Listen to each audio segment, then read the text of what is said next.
Тихого океана. Начинается Тихий океан, а сзади Манила.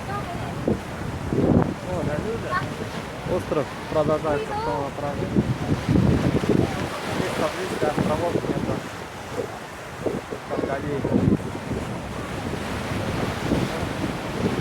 Первый раз вижу океан. Здесь нету ни зимы, ни лета. Да. Это лето. Тут два сезона. Сезон дождей и сухой сезон. Пока дождливый. Сейчас, походу, дождь будет.